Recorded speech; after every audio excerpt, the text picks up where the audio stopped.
하나님 말씀은 요나서 3장 1절에서 10절입니다.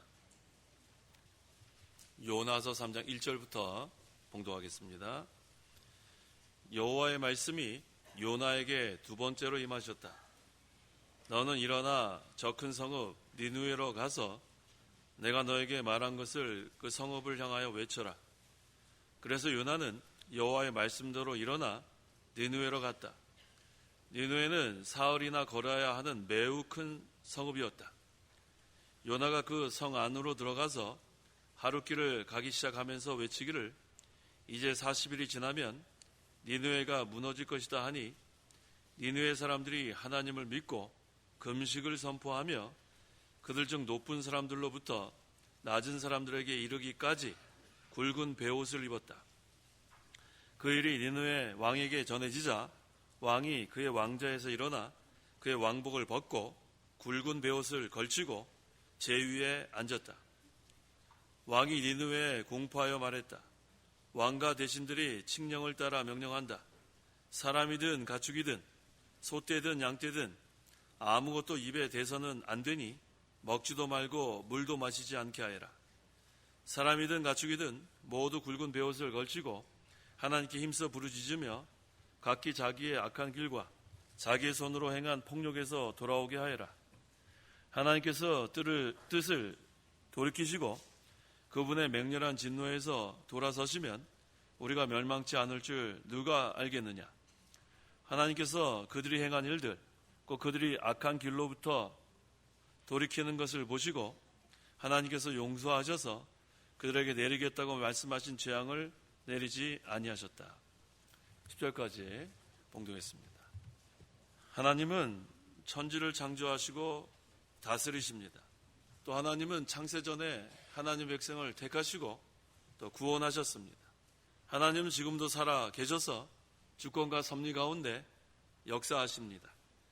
우리가 그 하나님을 믿습니다. 날마다 우리와 함께 하시는 하나님을 우리가 알고 그 다음에 그 하나님과 영적으로 교통하고 하나님께 모든 것을 맡기고 의지하면 하나님께서 반드시 도와주십니다.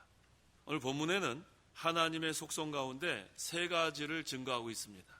그러므로 이 시간 증거할 말씀의 제목은 하나님의 세 가지 속성, 하나님의 세 가지 속성이란 제목으로 말씀 증거하겠습니다.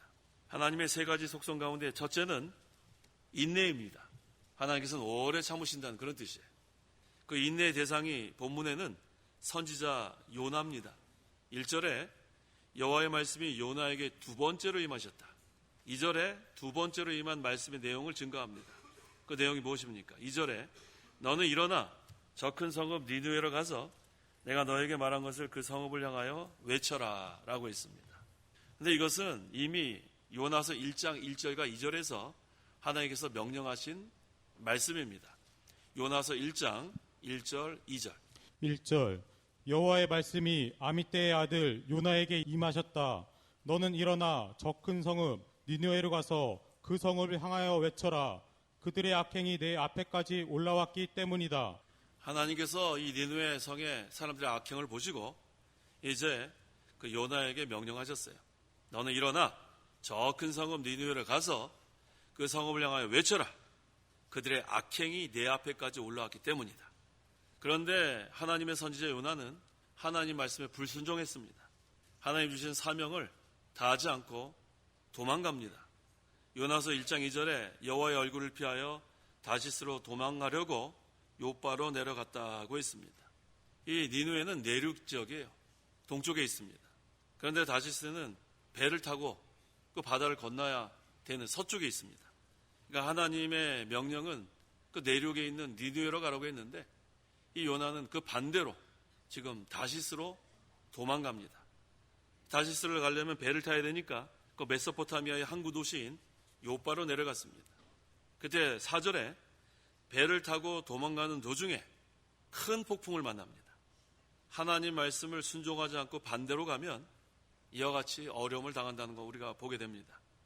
하나님께서는 사랑하는 자가 또 하나님의 선지자 아닙니까? 이 요나가 지금 말씀을 순종하지 않고 자기 마음대로 가니까 어려움을 당하게 하시는 거예요. 그 목적은 무릎 꿇게 하시는 게 목적입니다. 도움을 구하도록. 또 잘못된 곳에서 돌이키는 것. 그게 하나님의 목적입니다. 하나님의 말씀대로 순종하며 살고 있지 않은데도 우리에게 큰 폭풍이 없는 거 좋아하면 안 돼요. 하나님이 사랑하기 때문에 하나님께 돌이키고 다시 돌아오기를 원하는 그러한 하나님의 목적으로 폭풍을 만나게 했는데, 근데 다시스로 가는데 폭풍 만나지 않았다고 좋아하면 안 됩니다. 그거는 거기에 하나님의 그러한 사랑이 나타나지 않는 거예요. 하나님 사랑하는 자는 불순종할 때 돌이키게 하는 것.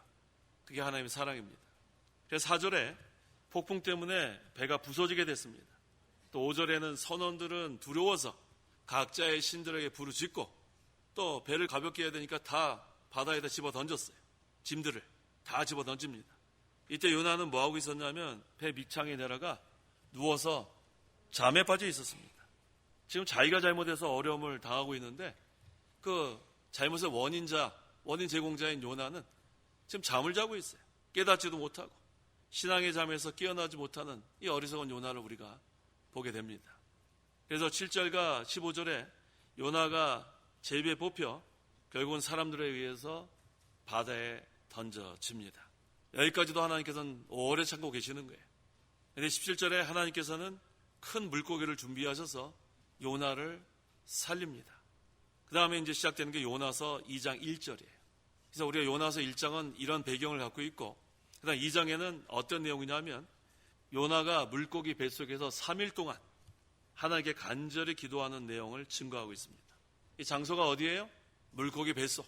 우리 물고기 뱃속에 한 명도 들어간 적 없죠?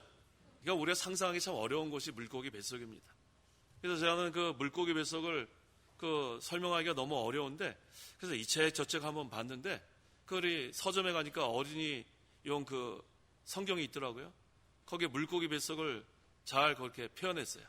요나가 고래 같아요, 고래 같은 데서 무릎을 꿇고 아주 넓더라고요. 간절히 기도하는, 그거 물고기 뱃속 아닙니다. 아이들이 이거 착각할 수 있어요. 상당히 넓어요. 몇 평이나 되던데 고래같이 생긴 데서 무릎을 꿇고 하나님께 기도. 물고기 뱃속에서 이렇게 지금 손잡고 무릎 꿇을 때가 어디 있어요. 지금 옴짝달싹 못하는 곳이 물고기 뱃속이에요. 잘 우리가 아셔야 돼요. 이 물고기 뱃속은 아주 고통스러운 곳이에요. 이 물고기가 요나가 그 뱃속에 들어갔으니까 얼마나 고통스럽겠어요. 우리 뭐 잘못 먹으면 막 속이 거북하죠. 그러니까 어떻게 하겠어요. 물고기가 막 요동쳤을 겁니다. 우리 배멀미 보셨어요? 배멀미. 죽을 지경이죠. 이 요나가 얼마나 지금 죽을 지경에 있는 것이 바로 물고기 뱃속인 줄 알아요. 이것이 바로 죽을 지경이라는 것이 요나서 2장 2절에 잘 증거됩니다. 내가 수올의 깊은 곳에서 외쳤더니 라고 했습니다. 이 수올이라는 히브리 단어는 지옥, 땅속 깊은 곳, 또 극심한 고통, 뭐 이런 뜻이 있어요. 근데 요나서 2장 2절에서의 수올은 극심한 고통을 뜻합니다. 하나님께서 이 요나를 살려주셨는데 이 극심한 고통 가운데서 하나님께 기도하게 하신 거예요. 하나님은 오래 참으신 하나님. 이 바로 하나님의 속성입니다. 인내의 하나님. 이 물고기 뱃속은 캄캄한 흑암입니다. 우리 성도들이 이 흑암을 만나게 되면 하나님께 간절히 기도해야 돼요. 하나님께서 하나님께 돌아갈 수 있는 기회를 주신 줄 알아야 돼요. 자기 때문에 지금 얼마나 지금 어려움, 지금 일을 당했는데 그 신앙의 잠에 빠져서 배 밑창에서 쿨고 잠을 자다가 결국은 제비 뽑혀서 바다에 던졌지만 하나님께서는 큰 물고기를 준비해 두셨다가 이 캄캄한 그러한 장소, 고통스러운 장소에서 기도하게 하셨습니다. 근데 그 기도의 내용이 무엇인가? 감사와 서원이에요. 이게 얼마나 하나님이 은혜를 베풀어 주신 거예요. 그 요나서 2장 4절에 하나님께 감사하는 내용이 나오고, 또 요나서 2장 6절 하반절과 7절 하반절에는 하나님께 서원하는 내용이 나와요. 흑암을 만났을 때 낙심하지 말고 우리는 하나님께 감사하고 또 하나님께 다시 한번 기회 주신 줄 알고 서원하는 기도, 여기서 우리가 볼 수 있습니다. 그래서 선지자 요나를 향한 하나님의 인내가 여기 나타났습니다. 그래서 인내의 대상은 선지자 요나입니다. 요나가 회개하고 감사와 서원의 기도를 할 수 있는 시간을 허락해 주신 분이 하나님이에요. 오래 참으신 하나님, 인내하시는 하나님. 그 다음에 이제 본문으로 이렇게 시작되는 거예요. 요나서 3장 1절. 1절 여호와의 말씀이 요나에게 두 번째로 임하셨다. 하나님께서 지금 이렇게 불순종하고 도망가던 요나였지만 그를 버리지 아니하시고 인내하시고 그 하나님 사랑하는 종이기 때문에 이제 바로 서게 하고 다시 사명을 주어서 사용하시는 거예요. 인내의 대상이 누구예요? 요나입니다. 선지자 요나. 근데 이것은 구속사적으로 하나님의 인내의 대상은 죄인들이에요. 에베소서 2장 1절에 하나님께서 허물과 죄로 죽었던 너희를 살리셨다고 했어요. 죄로 인해 영원히 죽을 수밖에 없던 죄인들, 우리들, 창세전에 하나님께서 택하시고 오래 참으시고 독생자 예수님을 이 땅에 보내 죽으시기까지 사랑하신 하나님, 우리를 구원하신 하나님, 지금도 하나님의 택한 백성을 구원하시기 위해서 오래 참으시는 하나님이세요. 인내의 하나님. 그렇기 때문에 우리가 전도하는 겁니다. 우리에게 이 요나에게 전도의 사명을 주셨듯이 우리에게도 전도의 사명을 주셨습니다. 죄인이었던 우리를 오래 참으심으로 구원하신 그 하나님의 은혜에 감사해서 이제 우리도 이 복음을 전하는 거예요. 일어나 외쳐라. 이 요나에게 주신 사명은 바로 우리에게 주신 사명인지를 우리가 알아야 합니다. 하나님께서 니느웨 백성들을 구원하시기 위해서 이 선지자 요나를 도구로 사용하신 것처럼 지금도 하나님의 택한 백성을 구원하시기 위해서 우리를 도구로 사용하시는 겁니다. 우리는 전부 다 복음의 빚진 자예요. 우리를 오래 참으심으로 구원하신 그 하나님의 은혜에 감사해서 우리가 이제는 복음 전파자가 되는 거예요. 선지자 요나가 물고기 뱃속에서 3일 동안 간절히 감사와 서원의 기도를 한 것처럼 우리도 복음을 전파할 때에는 기도로 시작해야 돼. 기도. 우리 예수님께서 이 구원 사역하실 때에도 그 첫째가 기도로 시작했습니다. 밤새 기도하시고 그 다음에 전도하시고 그 다음에 사람 돌보는 일이 세 번째였어요. 예수님이 구원 사역의 우선순위가 이와 같습니다. 첫째가 기도, 두 번째가 전도, 세 번째가 사람들 돌봐주신 거예요. 근데 오늘날 이 순서가 바뀌면 안 돼요. 사람들 돌봐주는 게 첫째가 되고 뭐 이런 식으로 되면 안 됩니다. 시작도 기도, 진행 중에도 기도, 마칠 때도 기도. 기도로 시작하는 게 참 중요해요. 그 다음에 기도한 다음에는 능력과 성령과 큰 확신을 가지고 전도하는 거고 그 다음에 사람들 돌봐주는 게 세 번째가 돼야 돼요. 이게 예수님의 우선순위였습니다. 그래서 하나님의 이 지금 이 인내 이것 때문에 이 죄인들이 구원받는 거예요. 지금도 오래 참으심으로 천년을 하루같이 하루를 천년같이 오래 참으시는 하나님의 인내. 그래서 우리가 이 하나님의 이 구원 사역에 우리가 기도하고 또 복음 전하고 또 사람들 양육해서 우리가 다 이 일에 협력하는 자들이 되야겠습니다. 그래서 인내하심으로 오래 참으심으로 우리를 구원하신 하나님의 은혜에 감사함으로 사명을 다하는 것이 우리 할 일이고 그 다음에 이 인내의 대상은 바로 죄인들, 우리들이었다는 것을 우리가 잘 기억해야 합니다.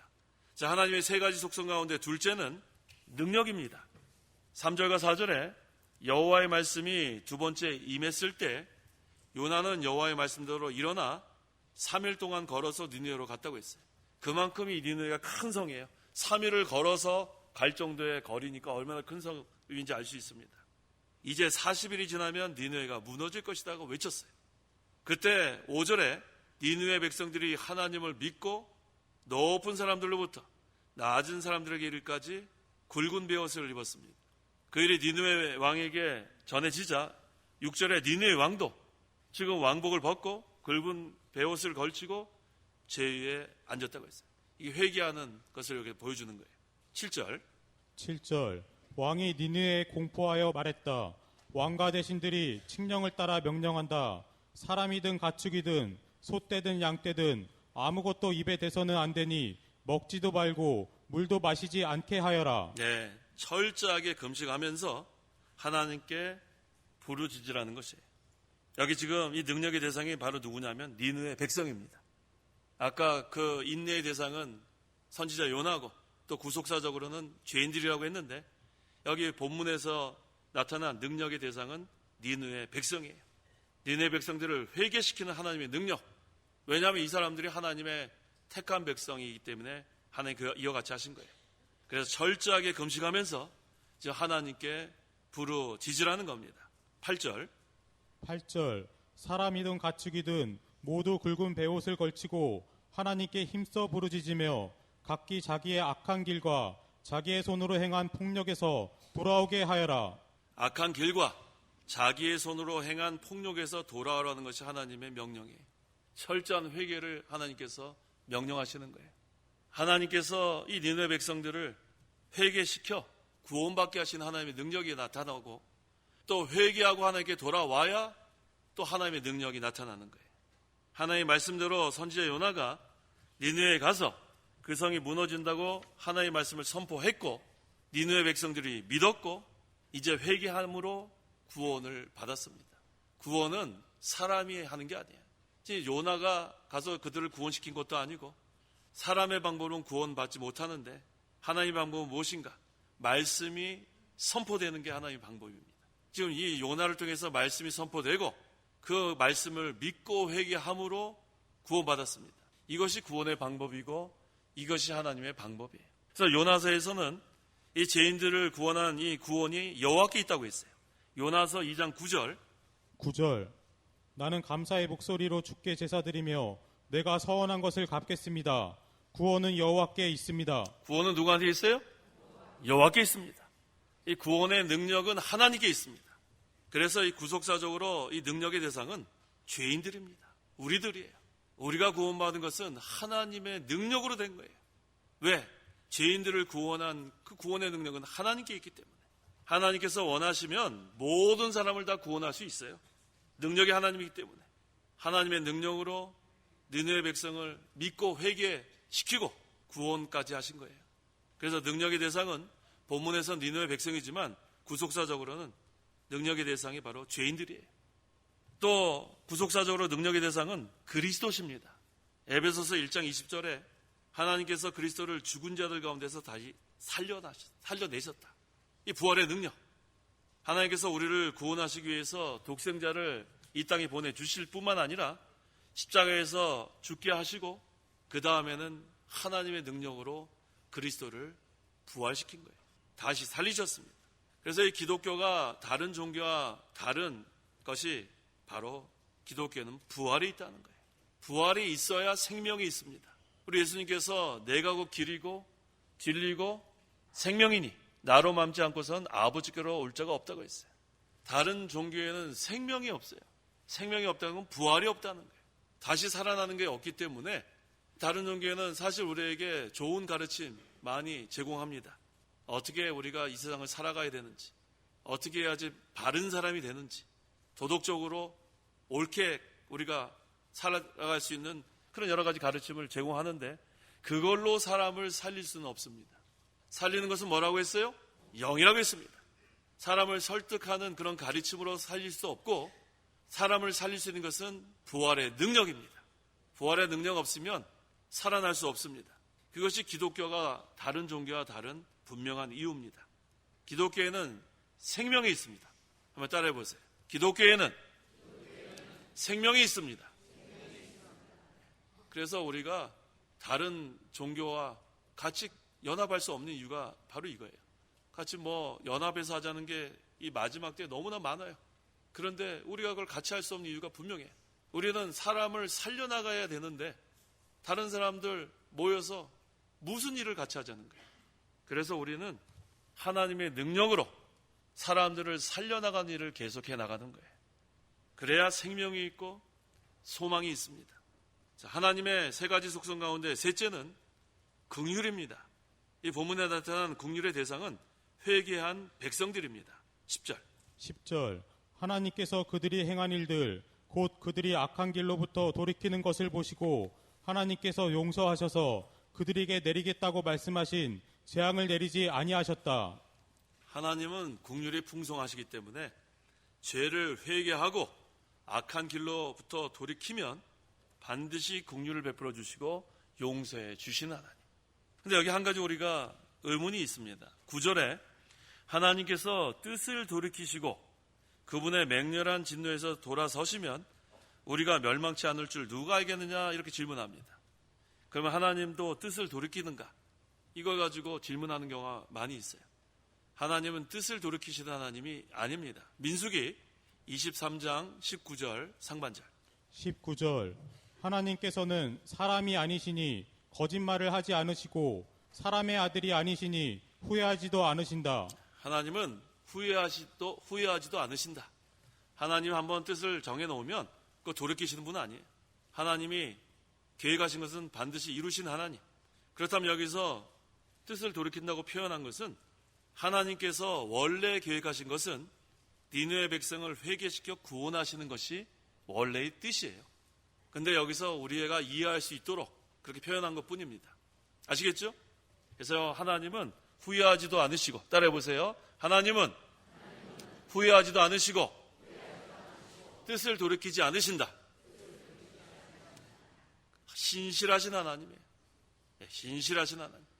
한번 계획하신 것을 그대로 성취하시는 하나님. 그래서 여기서 우리가 잘 알아야 돼요. 하나님의 원래의 뜻은, 하나님께서 원래 계획하신 것은 니느웨 백성이 회개하고 구원받는 것이 하나님의 뜻이라는 것. 하나님께서는 그들을 멸망시키려는 것이 뜻이 아니에요. 그렇기 때문에 선지자 요나를 니느웨 성에 가게 하고 그곳에서 회개하라고 선포하게 한 것. 그 하나님 원래의 계획을 우리가 분명히 알 수 있습니다. 하나님은 회개하고 돌아오는 걸 기다리신 하나님. 오래 참으심으로 우리가 회개하고 돌아오기를 기다리신 하나님. 그 다음에 우리가 회개하고 바로 서면 하나님께서 긍휼을 베풀어 주신 하나님. 여기 하나님 속성이 다 여기 나타나고 있어요. 그래서 구속사적으로 긍휼의 대상은 거듭난 자들이에요. 하나님의 은혜로 구원받은 자들은 다 거듭난 자들입니다. 이 거듭난 자들은 잘못된 길로 가다가 철저히 하나님께 회개하고 하나님 죄를 다 용서해 주십시오. 무릎 꿇으면 하나님께서 긍휼을 베풀어 주십니다. 너무나 감사합니다. 여기 모이신 우리 성도 여러분들 다 거듭나신 분들이죠? 얼마나 감사합니까? 어떠한 죄를 지었을지라도 하나님 용서해 주십시오. 제가 아버지 하나님께 다시 돌아왔습니다. 그러면 우리에게 긍휼을 베풀어 주신 하나님. 우리는 하나님의 긍휼의 그릇이라고 했습니다. 로마서 9장. 다 한번 찾아보세요. 로마서 9장 22절, 23절. 22절. 하나님께서 그 진노를 보이시고 그분의 능력을 알게 하시려고 멸망받도록 준비된 진노의 그릇을 오래 참으심으로 간용하시고 또한 영광을 받도록 예비하신 긍휼의 그릇에 대하여 그분의 영광이 풍성함을 알게 하려 하셨다 하더라도 무슨 말을 하겠느냐? 두 가지 그릇이 있습니다. 진노의 그릇과 긍휼의 그릇. 하나님께서 창세전에 하나님의 백성으로 택한 그 하나님의 백성들은 다 긍휼의 그릇입니다. 어떠한 죄를 지었을지라도 하나님께 회개하고 돌아오면 하나님께서 긍휼을 반드시 베풀어 주십니다. 그걸 믿으세요. 근데 끝까지 하나님 믿지 않는 자들은 아무리 세상에서 착한 일을 하고 많은 일을 했을지라도 그 자체가 진노의 그릇이기 때문에 결국은 하나님께서 심판하실 때 진노의 대상이 되고 맙니다. 그래서 여기 지금 이 긍휼의 대상은 지금 니느웨 백성, 왜? 하나님이 구원받도록 택한 백성이기 때문에, 또 구속사적으로는 바로 거듭난 자들, 우리들이에요. 이게 얼마나 감사합니까? 우리가 한 주간만 돌아봐도 제대로 살지 못했어요. 생각으로나 말로나 또 행동으로나. 뭐 이 시간 하나님 앞에 나왔지만, 저도 이 자리에 섰지만 도무지 부끄러워서 하나님 앞에 감히 설 수 없고 앉아 있을 수 없습니다. 그런데도 불구하고 하나님 또 기도하는 거예요. 용서해 달라고. 불쌍히 여겨주십시오. 제가 또 말씀을 전해야 되겠습니다. 또 하나님께 예배해야 되겠습니다. 그분 하나님은 거듭난 자들이기 때문에 또 긍휼을 베풀어 주시는 거예요. 감사하죠? 이게 얼마나 감사한지 몰라요. 이 하나님의 속성이 긍휼이기 때문에, 또 우리는 긍휼의 그릇이기 때문에 우리가 어떠한 죄를 졌을지라도 이 시간 다 회개하고 하나님 용서해 주십시오 하면 또 우리에게 긍휼을 베풀어 주신 하나님, 너무 감사합니다. 이제 우리도 다른 사람에게 긍휼을 베풀어 주라는 거예요. 너희가 긍휼함을 받았으니까, 너희가 긍휼함을 받았으니까 다른 사람에게도 긍휼을 베풀어 줘라. 그래서 여기 사랑이 없는 기쁨, 그걸 우리가 뭐라고 할 수 있냐면 이기주의라고 할 수 있어요. 혼자만 기뻐하는 것. 사랑이 없는 기쁨은 이기주의. 또 사랑이 없는 거룩은 자기의 의만 나타나는 거예요. 이 사랑이 빠지면 안 돼요. 따라해보세요. 사랑 없는 기쁨은 이기주의. 사랑 없는 거룩은 자기의 의. 그러니까 우리가 이 기쁨, 거룩 다 중요한데 사랑이 빠지면 안 됩니다. 긍휼이 빠지면 안 돼요. 그 다음에 사랑이 없는 진리는 독선주의가 됩니다. 진리를 세워나가는데 우리가 사랑 없으면 안 돼요. 하나님은 사랑이시기 때문에 진리 세워나갈 때도 사랑이 있어야 돼요. 마음과 목숨과 뜻과 힘을 다하여 주 너희 하나님을 사랑하라. 내 이웃을 내 몸과 같이 사랑하라. 이 첫째 되는 계명, 둘째 되는 계명을 버리고 진리 세워나간다. 그럼 독선주의가 되고 맙니다. 그 다음에 사랑 없는 선교는 제국주의가 되는 거예요. 선교한다. 사랑 없이 그냥 막 침략만 하면 그건 역사를 보면 제국주의가 되고 말았어요. 그 다음에 사랑이 없는 하나됨, 무조건 하나 되자. 그러면 계급주의가 됩니다. 인간의 방법으로 하기 때문에. 그래서 우리가 이 사랑이 빠지면 안 돼요. 첫째는 마음과 목숨과 뜻과 힘을 다하여 주 너희 하나님을 사랑하라. 그 다음에 이웃을 내 몸과 같이 사랑하라. 이것이 첫째 계명과 둘째 계명인데 이 사랑이 없으면 안 됩니다. 자, 사랑이 없는 기쁨은 뭐가 돼요? 이기주의. 사랑이 없는 거룩은 자기의 의만 나타내고, 사랑이 없는 진리는 독선주의가 되고, 사랑이 없는 선교는 제국주의가 되고, 사랑이 없는 하나됨은 계급주의가 되는 거예요. 그래서 우리가 이 하나님의 사랑을 맛보았으면 그 다음에 우리도 사랑해야 돼요. 그래서 이 하나님 나라가 이루어지는 것은 사랑의 세계가 이루어지는 거예요. 사랑의 세계. 사랑이 없이 우리가 무엇을 하겠어요? 하나님이 우리를 사랑하지 않았다면 우리는 이 자리에 나올 수가 없습니다. 하나님이 사랑이기 때문에 우리가 구원받은 거고, 하나님이 사랑이기 때문에 우리가 이 자리에 나와 하나님께 예배할 수 있는 거예요. 항상 기억하십시오. 사랑이 없으면 울리는 진과 같아요. 고린도전서 13장. 꽹과리 소리, 쟁쟁쟁쟁 소리 나서 무슨 아무 소용이 없어요. 사랑이 있어야 돼요. 하나님은 우리에게 사랑을 확증하셨어요. 독생자를 이 땅에 보내주셔 죽이시기까지 하나님의 사랑이 나타났습니다. 그래서 우리가 이 하나님의 사랑, 이 긍휼 너무나 감사해야 돼요. 성령께서 말씀으로 거듭나게 한 이 우리 성도들, 날마다 우리가 죄를 지며 살아가지만 하나님의 사랑이 있기 때문에, 하나님의 긍휼이 있기 때문에 우리를 버리지 아니하시는 거예요. 또 우리에게 회개할 기회를 주시고, 또 우리가 하나님께 간절히 회개하고 돌아가면 또 우리를 안아주신 하나님, 긍휼이 풍성하신 하나님. 그래서 하나님께서는 그러한 사람을 가까이하고 그러한 자를 구원하십니다. 시편 34편 18절. 18절. 여호와께서는 상한 마음을 가까이 하시고 통회하는 영혼을 구원하신다. 따라해 보세요.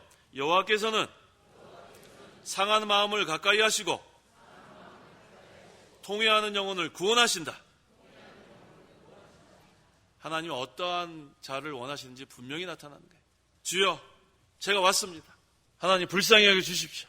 하나님께서 기뻐하시는 거예요. 네가 왔구나. 네가 그렇게 방황하더니, 네가 그렇게 곤고한 가운데 있더니 이제 아버지 품에 돌아왔구나. 기쁨의 잔치를 열자. 죄인 하나가 회개하면 잔치가 열리는 거예요. 이게 얼마나 하나님의 긍휼이 풍성합니까? 우리는 그렇게 하나님 앞에 잘하지 못하는데 하나님은 계속해서 우리에게 긍휼을 베풀어 주시는 거예요. 자, 본문에서 이 요나서는 구속사적으로 예수님의 십자가와 부활을 보여주는 표적입니다. 마태복음 16장 4절. 4절. 악하고 음란한 세대가 표적을 구하나 이 세대에게는 요나의 표적밖에는 보여줄 것이 없다. 예수께서 그들을 남겨두고 떠나가셨다. 네, 이 요나서, 이것은 예수님의 십자가 부활을 증거하는 표적이에요. 이게 바로 복음이에요. 그래서 요나서는 다른 그러한 주제로 설교하기보다는 구속사적으로 해석해야 돼요. 그래서 오늘 지금 하나님의 세 가지 속성, 그 외에도 많이 나타나지만 이 세 가지 속성 증거했습니다. 세 가지 속성이 뭐예요? 인내, 능력, 긍휼. 자, 이 세 가지 속성 우리가 조금 있으면 금방 잊어버리겠죠? 그래서 이걸 외우는 방법이 있어요. 영어로 외우면 됩니다. 영어로 인내가 뭐예요? patience. 따라해 보세요. patience. 근데 능력은 영어로 뭐예요? power. 따라해 보세요. power. 그 다음에 긍휼은 영어로 뭐예요? pity. 따라해 보세요. pity. 저보다 P로 시작하죠? 인내는 patience. 그 다음에 능력은 power. 그 다음에 긍휼은 pity. 아니, 왜 목사님 맨날 교회만 하면 좀 편안하게 은혜 받으려고 했더니 자꾸 영어를 해가지고 머리 복잡하게. 제가 외우게 하려고 그러는 거지 제가 뭐 복잡하게 하려고 그러는 거 아니에요. 세 가지 다 P로 시작하죠? 인내는 영어로 patience. 그 다음에 능력은 power. 그 다음에 긍휼은 pity. 그러니까 세 가지 P만 기억하면 됩니다. 자, 그래서 여기 지금 인내의 대상은 죄인들이고 구속사적으로, 그 다음에 능력의 대상은 구속사적으로 죄인들이고 또 그리스도고, 또 여기서 긍휼의 대상은 구속사적으로 거듭난 자들, 바로 우리들입니다. 그래서 우리는 이 하나님의 속성 너무나 감사해요. 오래 참아주시는 우리 하나님, 능력으로 우리를 구원하시는 하나님, 또 우리가 하나님께 회개하고 돌아가면 긍휼을 베푸시는 하나님. 영어로 세 가지가 뭐예요? patience, 그 다음에 power, 그 다음에 pity. 기도하시기 바랍니다. 기도하겠습니다. 하나님 아버지, 은혜와 사랑을 참으로 감사합니다. 죄와 허물로 영원히 죽을 수밖에 없던 죄인들이었지만 하나님께서 창세전에 택하여 주시고 오래 참으심으로 우리를 구원하여 주신 하나님, 참으로 감사합니다. 구원은 여호와께 있다고 했습니다. 하나님의 능력으로 우리를 구원해 주신 하나님, 참으로 감사합니다. 하지만 우리가 하나님의 구원의 은혜에 감격해서 하나님의 뜻대로 살아야 되겠지만, 우리가 아버지 집을 떠나 자기 생각대로 세상에 취해서 아버지 집을 멀리 떠났던 저희들, 하나님 불쌍히 여겨주셔서 하나님께 회개하고 돌아오면 긍휼이 풍성하신 하나님께서 용서해 주시니 참으로 감사합니다. 항상 우리가 하나님의 인내와 능력과 긍휼을 생각하면서 우리가 이제는 아버지 품을 떠나지 않고 그 하나님의 사랑 가운데 우리가 늘 머물면서 우리가 기쁨으로 신앙생활할 수 있도록 저희들을 붙들어 주시옵소서. 예수님의 이름으로 기도하옵나이다. 아멘. 찬송가 1장.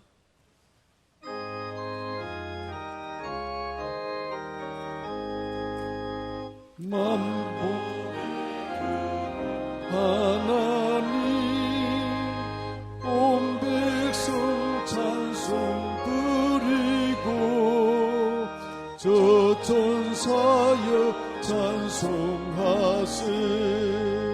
찬송 성부 성자 성령. 아멘.